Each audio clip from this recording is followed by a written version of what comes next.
Hi అండి అందరికీ. నా వీడియోలు చూసే వాళ్ళకి తెలుస్తుందండి. నేను మొన్నటి రోజు కిట్టి జరిగిందని పెట్టాను కదండి. అందులో వచ్చిన వాళ్ళందరికీ నేను ఎంతో ఇష్టంగా తయారు చేశానని చెప్పాను కదండి. బ్రెడ్ హల్వా, అలాగే స్వీట్ కార్న్ కట్లెట్స్ అనొచ్చు, అలాగే వడలు అనొచ్చండి. అలాగే 2 ఐటమ్స్ నేను తయారు చేసే విధానం మీకు చూపిస్తానని చెప్పాను కదండి. ఈ విధంగా మనం స్వీట్ కార్న్ కట్లెట్స్ అంటామండి, లేదా వడలను కూడా అనొచ్చండి. ఆయిల్లో వేపుకుంటే వడలు అంటాము.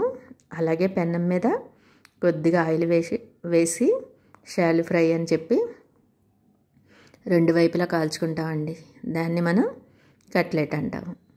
ఈ విధంగా నేను పెనం మీద కాల్చేవే చేశానండి. మొదట మనం కొత్తిమీర, ఉప్పు, పసుపు, కారం, ఉల్లిపాయలు, పచ్చిమిర్చి, అల్లం వెల్లుల్లి పేస్టు, కొంచెం గరం మసాలా, ఈ విధంగా అన్నీ ఒక దాంట్లో వేసేసి మీకు చూపిస్తున్నానండి. తర్వాత మనం దాంట్లోకి ఏమేమి చేర్చానో చూపిస్తాను చూడండి. మొదటే స్వీట్ కార్న్ గింజలన్నిటిని 3 పొత్తుల్ని వలిచేసి ఉంచేసానండి. అలాగే శనగపిండి మనం క్యారెట్ తురుములా చేసుకుని వేసుకుంటే దీంట్లోకి ఎంత బాగుంటుందోనండి. ఇదిగోండి ఒక్కోటి. మొదట మనం పచ్చిమిర్చి, అల్లం, ఉప్పు, అలాగే స్వీట్ కార్న్ని చక్కగా గ్రైండ్ చేసేసి ఆ ముద్దని కూడా ఇదిగోండి చూపించాను కదండి మీకు. ఉల్లిపాయలు అలాగే కొత్తిమీర అవన్నీని దాంట్లోకి చేర్చుకుని తర్వాత ఏమేమి పిండిలు వేయాలో మీకు చూపిస్తాను చూడండి.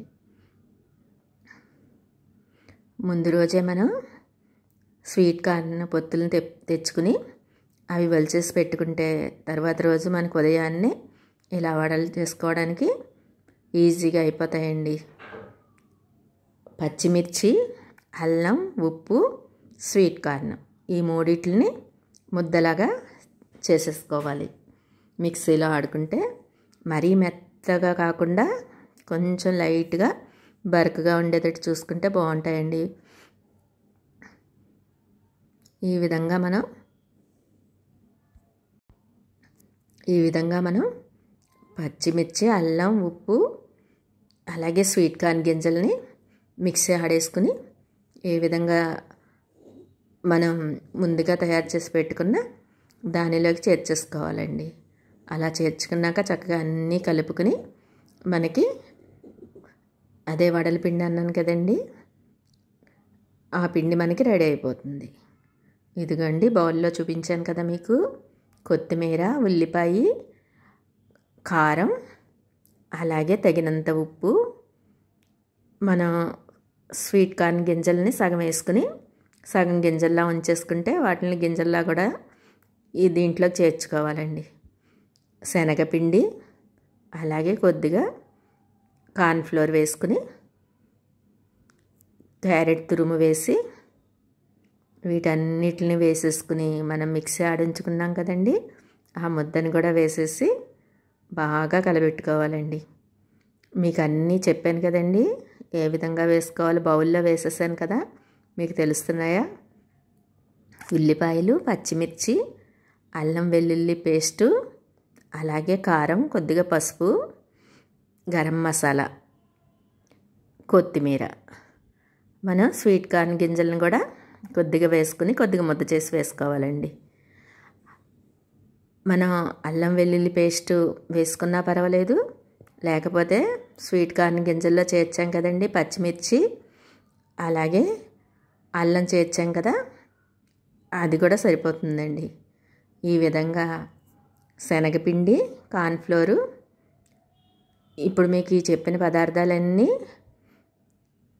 శనగపిండి అయితే పెద్ద కప్పుడు వేసుకోవాలండి. మనం కొంచెం సరిపోకపోతే మళ్ళీ కొంచెం పిండి కలుపుకున్నా పర్వాలేదు. కార్న్ఫ్లోర్ అయితే చిన్న కప్పుడు అరకప్పు వేసుకుంటే సరిపోతుందండి.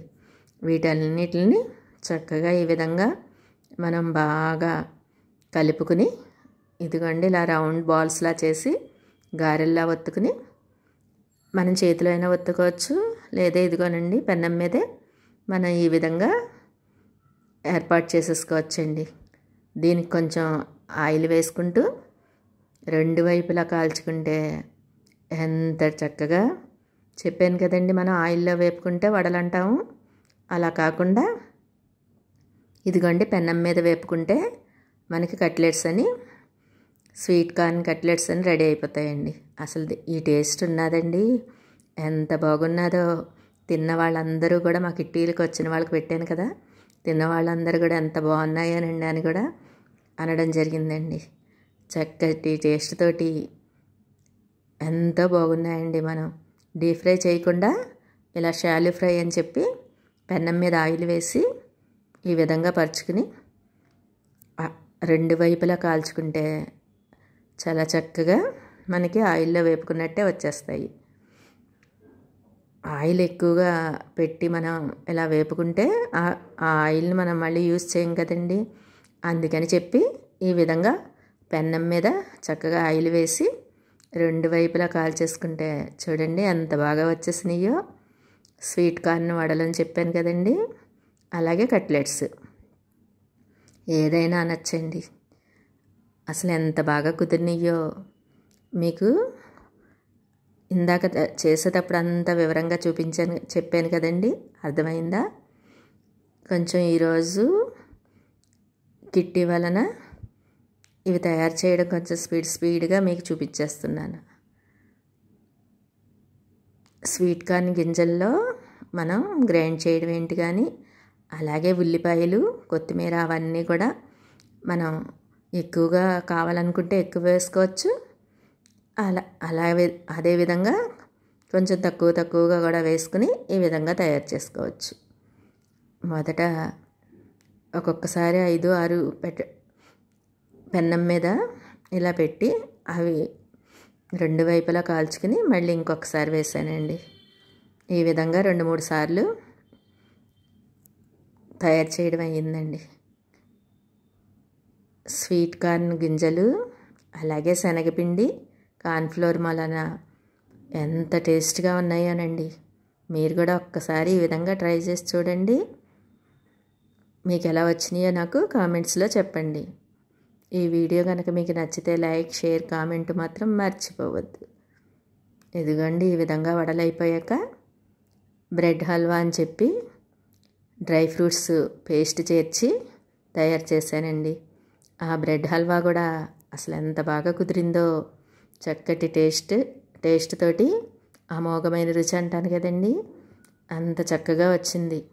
బ్రెడ్ హల్వా ఎప్పుడైనా సరే ఓన్లీ బ్రెడ్ పాలుతోటి చేస్తాం, కానీ దీంట్లోకి అదనంగా మనం జీడిపప్పు, అలాగే డ్రై ఫ్రూట్ ముద్దని చెప్పాను కదండి, ఖర్జూరాలు, సన్ఫ్లవరు, పంప్కిన్, బాదం వాటిలన్నిటిని నానబెట్టేసుకుని పేస్ట్లా వేస్తే దీంట్లోకి అమోఘమైన రుచితోటి అద్భుతంగా ఉంటుందని చెప్తాను కదండి. ఆ విధంగా వస్తుందండి. మనం మొదట ఈ విధంగా పొయ్యి మీద మూకుడు పెట్టుకుని దానిలోకి మనం నెయ్యి వేసుకోవచ్చు, దీంట్లోకి ఆయిల్ అయినా వాడుకోవచ్చండి. లాస్ట్లో అంతా అయిపోయాక అప్పుడు మనం ఒక 2 స్పూన్లు నెయ్యి వేసుకుంటే సరిపోతుంది. మొదటంతా మనం ఆయిల్తోటే తయారు చేసుకోవచ్చు. మొదటగానే మనం బ్రెడ్స్ని ఎన్ని గ్రాములు బ్రెడ్ అయితే అంత పంచదార, అన్ని పాలు, అలాగే ఆయిల్ కూడా ఇంచుమించుగా అంతే తీసుకోవాలండి. ఆ కొలతలతో చేసుకుంటే చక్కగా వస్తుంది. చెప్పాను కదండి, బ్రెడ్ వెయిట్ చూసుకుని మనం బ్రెడ్ స్లైసెస్ ఆ ప్యాకెట్ మీద ఎన్ని గ్రాములు ఉంటుందండి. ఆ గ్రాముల లెక్క ప్రకారం మనం పంచదార ఆ విధంగా వేసేసుకుని, అలాగే పాలను కూడా అదే విధంగా కొలతతోటి తీసుకుంటే చక్కగా ఉంటుందండి ఈ హల్వా. ఇదిగోండి పాలు మరిగాక మనం మొదట బ్రెడ్లన్నిటిని ఆయిల్లో వేపేసుకోవాలి. ఆయిల్ కొలత చెప్పాను కదండి, బ్రెడ్ ఎంత అయితే అంత ఆయిల్ కూడా వేసుకుంటే మనకి చక్కగా వస్తుందండి బ్రెడ్ హల్వా. పాలల్లో మనం మొదటగా వేపేసిన బ్రెడ్లన్నీ వేపేసుకుని ముద్దలా చేసేసుకోవాలి. అలా తయారు చేసుకున్న ముద్దని మనం పంచదార పాకం చూపించాను కదండి, జీడిపప్పు వేపుకున్నాక పంచదార వేసి దాంట్లోకి ఒక చిన్న గ్లాసుడు వాటర్ పోసుకుని బాగా మరిగేటట్టు చూసుకుని లైట్గా తీగ పాకం వచ్చే ముందే మనం ఈ పాలల్లో కలుపుకున్న బ్రెడ్ ముద్దనంతటిని దాంట్లోకి చేర్చేసుకోవాలి.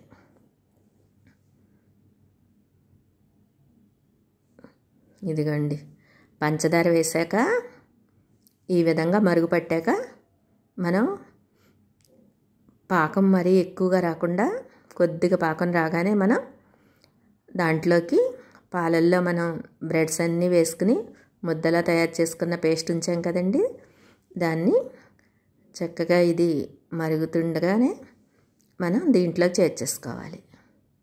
అలా చేర్చేసుకున్నాక మనం బ్రెడ్లు వేపుకున్నాం కదండి, ఆయిల్ అంతా బయటికి వచ్చేసేటట్టు బాగా కలబెట్టుకుంటూ ఉంటే మనకి ఎంతో రుచికరమైన బ్రెడ్ హల్వా తయారైపోతుందండి. ఇదిగోండి, పంచదార బాగా కరిగే వరకు తిప్పుకుని బాగా పొంగుల్లా రానిచ్చుకుని, అసలు తీగ పాకం అంటాం కదండి, లైట్గా పాకం రావడం స్టార్ట్ అయినప్పుడే మనం బ్రెడ్ ముద్దని వేసేసుకోవాలండి. ఈ విధంగా మనం ఇదిగోండి, దీంట్లోకి మనం డ్రై ఫ్రూట్ పేస్ట్ అని చెప్పాను కదండి, అది బాదం, జీడిపప్పు, మనం ఎన్ని రకాల డ్రై ఫ్రూట్స్ ఉంటే అన్ని రకాలని నానబెట్టేసి మిక్సీ ఆడేసుకుని ఆ ముద్దని కూడా దీంట్లో చేర్చుకుంటే ఎంత బాగుంటుందోనండి. అసలు ఈ బ్రెడ్ హల్వా అయితే సూపర్ టేస్ట్ తోటి అద్భుతంగా ఉంటుంది. మనం డ్రై ఫ్రూట్స్లోకి ఎక్కువగా ఖర్జూరాలు కూడా నానబెట్టి వేసేసుకుంటే చక్కటి టేస్ట్ వస్తుందండి. అసలు ఈ బ్రెడ్ హల్వా తిని అందరూ ఎంత బాగుందని మెచ్చుకున్నారనండి. చాలా బ్రెడ్ హల్వా అంటే మనం బ్రెడ్ పాలతోటే చేస్తాము, అలా కాకుండా డ్రై ఫ్రూట్ పేస్ట్ వేసాం కదండి, ఖర్జూరాలు, జీడిపప్పు, పంప్కిన్, సన్ఫ్లవరు, పుచ్చగింజలు వీటన్నిటిని నానబెట్టేసి అది పేస్ట్లా చేసుకుని వేసుకుంటే ఎంత రుచిగా ఉంటుందనండి. దీనిలోకి మీకు మొదట నేను చూపించాను కదా, జీడిపప్పు వేపేసుకుని తర్వాత పంచదార వేసి అప్పుడు మనం నీళ్ళు పోసుకోవాలి. అలా పోసుకుంటే పాకం చాలా బాగుంటుందండి.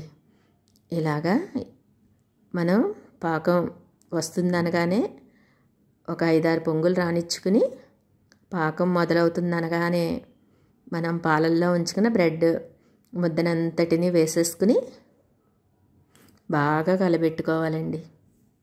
అలా కలబెట్టుకుంటూ ఉంటే మనం మూకుడి నుంచి వేరైపోయినట్టుగా వచ్చి ఆయిల్ అంతా బయటకు వచ్చేస్తుంది. అప్పుడు మనం కట్టేసుకోవాలి. ఇదిగోండి, ఇలాగా పంచదార పాకంలా మొదలైనప్పుడు మనం పాలల్లో బ్రెడ్స్ వేపుకుని చేర్చుకున్నాం కదండి, ఆ ముద్దనంతటిని దీంట్లోకి పాకంలోకి చేర్చేసుకోవాలి.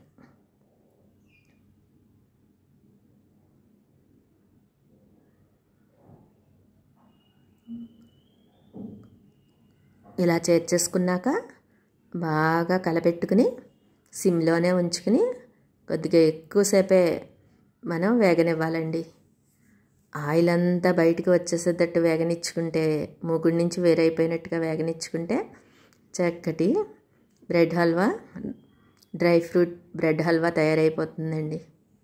ఎంత బాగా కుదిరిందో, చక్కగా చిక్కటి పాలతోటి మనం అలాగే ఇదిగోండి డ్రై ఫ్రూట్స్ పేస్ట్ అని తయారు చేసాం కదండి, ఆ పేస్ట్ కూడా వేసేసుకుని వీటిని అంతా కలదిప్పుకుని మనం ఎక్కువసేపు